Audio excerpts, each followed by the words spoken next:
Hello hi ನಮಸ್ಕಾರ. ನಾನು ನಿಮ್ಮ Yashu Gowda. Welcome back to my YouTube channel.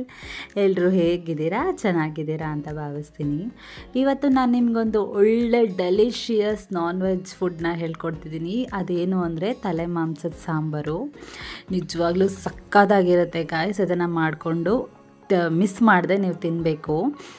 ನನಗನ್ಸೋ ಪ್ರಕಾರ ಮಟನ್ನು ಕೂಡ ಸ್ವಲ್ಪ ಹೀಟ್ ಅಂದ್ಕೊಳ್ತೀನಿ ಈ ಸಮ್ಮರಲ್ಲಿ. ತಲೆ ಮಾಂಸ ಸ್ವಲ್ಪ ಕೋಲ್ಡ್ ಇರ್ಬೋದೇನೋ ಅಂತ ನನ್ನ ಅನಿಸಿಕೆ, ಬಟ್ ನನಗೆ ಅಷ್ಟು ಕ್ಲಿಯರಾಗಿ ಗೊತ್ತಿಲ್ಲ. ನಿಮಗೆ ಗೊತ್ತಿದ್ದರೆ ಕಮೆಂಟ್ ಮಾಡಿ ತಿಳಿಸಿ. ಬಟ್ ನನಗಂತೂ ಇದು ಸಖತ್ ಇಷ್ಟ ಆಯಿತು. ಮುದ್ದೆ, ಅನ್ನ, ಚಪಾತಿ, ದೋಸೆ ಎಲ್ಲದಕ್ಕೂ ಚೆನ್ನಾಗಿರುತ್ತೆ. ನಾನು ಇದಕ್ಕೆ ಮುದ್ದೆ ಮತ್ತು ಅನ್ನನ ಮಾಡ್ಕೊಂಡಿದ್ದೆ.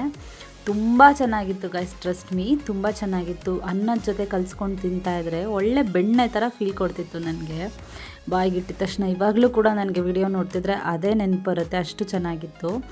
ಇದನ್ನು ನೀವು ಒಂದು ಸತಿ ಆದರೂ ಮಾಡ್ಕೊಂಡು ತಿನ್ನಿ ಗಾಯ್ಸ್, ಆಯಿತಾ? ಸಕ್ಕತ್ತಾಗಿರುತ್ತೆ, ಮಿಸ್ ಮಾಡದೆ ಮಾಡ್ಕೊಂಡು ತಿನ್ನಿ. ನೀವೇ ನೋಡ್ತಿದ್ದೀರಲ್ಲ ಎಷ್ಟು ಚೆನ್ನಾಗಿದೆ ಅಂತ. ಹೇಗೆ ಮಾಡೋದಂತ ಹೇಳ್ತೀನಿ ಬನ್ನಿ.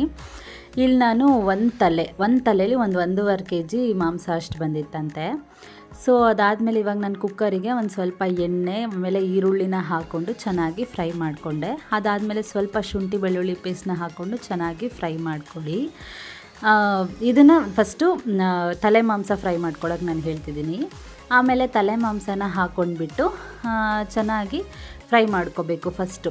ಏನಕ್ಕೆ ಅಂದರೆ ನಾವು ಫಸ್ಟೇ ಮಸಾಲೆನ ಪ್ರಿಪೇರ್ ಮಾಡ್ಕೋಬಾರ್ದು. ಇದನ್ನು ಮಾಡ್ಕೊಂಡಾದ್ಮೇಲೆ ನಾವು ಮಸಾಲೆ ಪ್ರಿಪೇರ್ ಮಾಡಬೇಕು.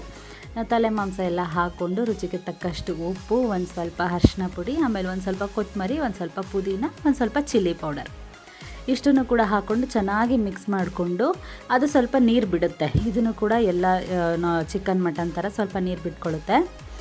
ಸ್ವಲ್ಪ ಹಸಿ ವಾಸನೆ ಎಲ್ಲ ಹೋಗೋವರೆಗೂ ಹಾಗೇ ಸ್ವಲ್ಪ ಚೆನ್ನಾಗಿ ಫ್ರೈ ಮಾಡ್ಕೊಳ್ಳಿ. ಹಾಗೆ ಮೇಲೆ ಜಸ್ಟ್ ಕ್ಯಾಪ್ ಕ್ಲೋಸ್ ಮಾಡ್ಕೊಂಡು ಫ್ರೈ ಮಾಡ್ಕೊಳ್ಳಿ. ಇವಾಗ ಮಸಾಲೆಗೆ ರೆಡಿ ಮಾಡ್ಕೊಳ್ಳೋಣ. ಫಸ್ಟು ನಾನು ಒಂದು ಪ್ಯಾನಿಗೆ ಕಡಲೆ ಬೀಜ, ಎಳ್ಳು, ಕಡಲೆ, ಆಮೇಲೆ ಒಂದು ಸ್ವಲ್ಪ ಧನಿಯಾ, ಆಮೇಲೆ ಒಂದು ಸ್ವಲ್ಪ ನಾನಿಲ್ಲಿ ಗೋಡಂಬಿ ಇತ್ತು ಅದನ್ನು ಹಾಕ್ಕೊಂಡೆ. ಗೋಡಂಬಿ ಆಪ್ಷನಲ್ಲು, ನಿಮಗೆ ಇಷ್ಟ ಆದರೆ ಹಾಕ್ಕೊಳ್ಳಿ, ಇಲ್ಲ ಅಂದರೆ ಬೇಡ. ಇಷ್ಟನ್ನು ಕೂಡ ಹಾಕ್ಕೊಂಡು ಚೆನ್ನಾಗಿ ಹುರ್ಕೊಳ್ಳಿ. ಏನು ಎಣ್ಣೆ ಹಾಕೋಬೇಡಿ, ಜಸ್ಟ್ ಹಂಗೆ ಪ್ಯಾನಿಗೆ ಹಾಕ್ಕೊಂಡು ಚೆನ್ನಾಗಿ ಹುರ್ಕೊಂಡು ಅದನ್ನೊಂದು ಪ್ಲೇಟಿಗೆ ಹಾಕ್ಕೊಂಡು ಎತ್ತಿಕೊಂಬೇಡಿ. ಆಮೇಲೆ ಸೇಮ್ ಅದೇ ಪ್ಯಾನಿಗೆ ಇವಾಗ ಮಸಾಲೆ ರೆಡಿ ಮಾಡ್ಕೊಳ್ಳೋದು. ಲೈಕ್ ಒಂದು ಸ್ವಲ್ಪ ಎಣ್ಣೆ, ಒಂದು ಸ್ವಲ್ಪ ಈರುಳ್ಳಿ, ಬೆಳ್ಳುಳ್ಳಿ, ಶುಂಠಿ, ಆಮೇಲೆ 2 ಹಸಿಮೆಣ್ಸಿನ್ಕಾಯಿ, 2 ಬ್ಯಾಡಗಿ ಮೆಣಸಿನ್ಕಾಯಿ, 2 ಗುಂಟೂರು ಮೆಣಸಿನ್ಕಾಯಿ ತೊಗೊಂಡಿದ್ದೀನಿ.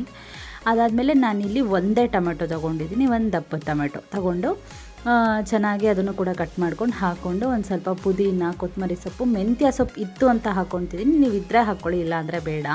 ಮೆಂತ್ಯ ಸೊಪ್ಪು ಇತ್ತು ಅಂತ ಅದನ್ನು ಕೂಡ ಆ್ಯಡ್ ಮಾಡಿಕೊಂಡೆ ಚೆನ್ನಾಗಿರುತ್ತೆ ಅಂತ. ಅದಾದಮೇಲೆ ಒಂದು ಸ್ವಲ್ಪ ಕಾಯಿ ಹಾಕ್ಕೊಂಡು ಒಂದು 5 ನಿಮಿಷ ಚೆನ್ನಾಗಿ ತಿರುಗಿಸ್ಕೊಂಡು ಚೆನ್ನಾಗಿ ಹುರ್ಕೊಂಡೆ. ಲೈಕ್ ಚೆನ್ನಾಗಿ ಸ್ವಲ್ಪ ಒಂದು 5 ನಿಮಿಷ ಲೈಟಾಗಿ ಬೇಯಿಸ್ಕೊಬೇಕು. ಅದು ಚೆನ್ನಾಗೆಲ್ಲ ಆರಾದಮೇಲೆ ನಾನು ಫಸ್ಟು ಕಡಲೆ ಬೀಜ ಎಲ್ಲ ಹುರ್ಕೊಂಡಿದ್ನಲ್ಲ ಅದನ್ನೆಲ್ಲ ಫಸ್ಟು ಜಾರಿಗೆ ಹಾಕ್ಕೊಂಡು ಪುಡಿ ಮಾಡ್ಕೊಂಬಿಡಿ ಒಂದು ರೌಂಡು. ಅದಾದಮೇಲೆ ಈ ಮಸಾಲೆನ ಹಾಕ್ಕೊಳ್ಳಿ. ಟೊಮೆಟೊ, ಈರುಳ್ಳಿ ಅದನ್ನೆಲ್ಲ ಸೇಮ್ ಅದೇ ಜಾರಿಗೆ ಹಾಕ್ಕೊಂಡು, ಇಲ್ಲಿ ನಾನು ಸ್ವಲ್ಪ ಜಾಸ್ತಿ ಮಸಾಲೆ ಮಾಡ್ಕೊಂಡಿದ್ನಲ್ಲ ಅದಕ್ಕೆ ನಾನು ಇಲ್ಲಿ 2 ರೌಂಡ್ ಹಾಕ್ಕೋತೀನಿ. ಅದನ್ನೆಲ್ಲ ಹಾಕ್ಕೊಂಡು ಮಾಮೂಲಿ ಅರಿಶಿನ powder, chilli powder, Kashmiri chilli powder, ಧನಿಯಾ ಪೌಡರು ಇಷ್ಟನ್ನು ಕೂಡ ಹಾಕ್ಕೊಂಡು ಚೆನ್ನಾಗಿ ರುಬ್ಕೊಳ್ಳಿ. ಚೆನ್ನಾಗಿ ರುಬ್ಕೊಂಬಿಟ್ಟು ಆಮೇಲೆ ನಾನಿಲ್ಲಿ 2ನೇ ರೌಂಡು ಕೂಡ ರುಬ್ಕೊತಿದ್ದೀನಿ. ಇವಾಗ ಮಸಾಲೆ ರೆಡಿ ಆಗಿದೆ. ಇಲ್ಲಿ ನಾನು ಧನಿಯಾನೂ ಹಾಕ್ಕೊಂಡು, ಧನಿಯಾ ಪುಡಿ ಏನಕ್ಕೆ ಹಾಕ್ಕೊಂಡೆ ಅಂದರೆ ನನ್ನ ಹತ್ರ ಧನಿಯಾ ಪುಡಿ ಸ್ವಲ್ಪ ಕಡಿಮೆ ಇತ್ತು, ಅದಕ್ಕೆ ನಾನು ಧನಿಯಾನೂ ಆ್ಯಡ್ ಮಾಡಿಕೊಂಡೆ.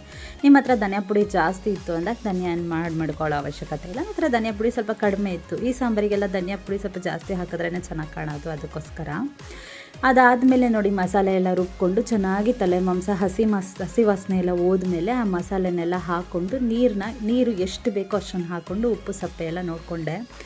ಆಮೇಲೆ ಉಪ್ಪು ಸ್ವಲ್ಪ ಕಮ್ಮಿ ಅನಿಸ್ತು, ಸ್ವಲ್ಪ ಉಪ್ಪನ್ನು ಹಾಕ್ಕೊಂಡೆ. ಆಮೇಲೆ ಸ್ವಲ್ಪ ಖಾರನೂ ಕೂಡ, ನಮಗೆ ಯಾವುದೇ ಮಾಡಿದ್ರೂ ಸ್ವಲ್ಪ ಖಾರವಾಗಿರಬೇಕು, ಅದೇ ಅವಾಗೇ ಇಷ್ಟ. ಸ್ವಲ್ಪ ಖಾರನೂ ಏನೋ ಒಂಚೂರು ಕಡಿಮೆ ಅನಿಸ್ತು, ಅದಕ್ಕೆ ಖಾರದ ಪುಡಿನೂ ಹಾಗೆ ಆ್ಯಡ್ ಮಾಡಿಕೊಂಡು ಚೆನ್ನಾಗಿ ತಿರುಗಿಸ್ಬಿಟ್ಟು ಎಷ್ಟು ಬೇಕು ಅಷ್ಟು ನೀರನ್ನ ಹಾಕ್ಕೊಂಡು ಇಲ್ಲಿ ನಾನು 6ರಿಂದ 7 ವಿಷಲ್ ಕೂಗಿಸ್ಕೊಂಡ್ಬಿಟ್ಟು ನೋಡಿ ಈ ಥರ ಆಗಿದೆ. ನಿಜವಾಗ್ಲೂ ಸಖತ್ತಾಗಿ ಬೆಂದಿತ್ತು. ಇಷ್ಟೇ ಕೂಗಿಸ್ಕೊಂಡ್ರೆ ಸಾಕು. ನಿಜವಾಗ್ಲೂ ಸೂಪರಾಗಿತ್ತು. ಮಿಸ್ ಮಾಡದೆ ಟ್ರೈ ಮಾಡಿ. ವಿಡಿಯೋ ಇಷ್ಟ ಆಗಿದ್ದರೆ ಲೈಕ್ ಮಾಡಿ, ಶೇರ್ ಮಾಡಿ, ಕಮೆಂಟ್ ಮಾಡಿ, ಸಬ್ಸ್ಕ್ರೈಬ್ ಮಾಡ್ಕೊಳ್ಳಿ. ಹೀಗೆ ನನಗೆ ಸಪೋರ್ಟ್ ಮಾಡಿ. ಬೆಲ್ ಐಕಾನ್ ಕ್ಲಿಕ್ ಮಾಡ್ಕೊಳ್ಳಿ. ನೆಕ್ಸ್ಟ್ ವಿಡಿಯೋ ನಾನು ಯಾವುದೇ ಅಪ್ಲೋಡ್ ಮಾಡಿದ್ರೂ ನಿಮಗೆ ಫಸ್ಟ್ ಬರುತ್ತೆ. ನೀವು ಆವಾಗ ಫಸ್ಟ್ ವಿಡಿಯೋ ನೋಡ್ಬೋದು.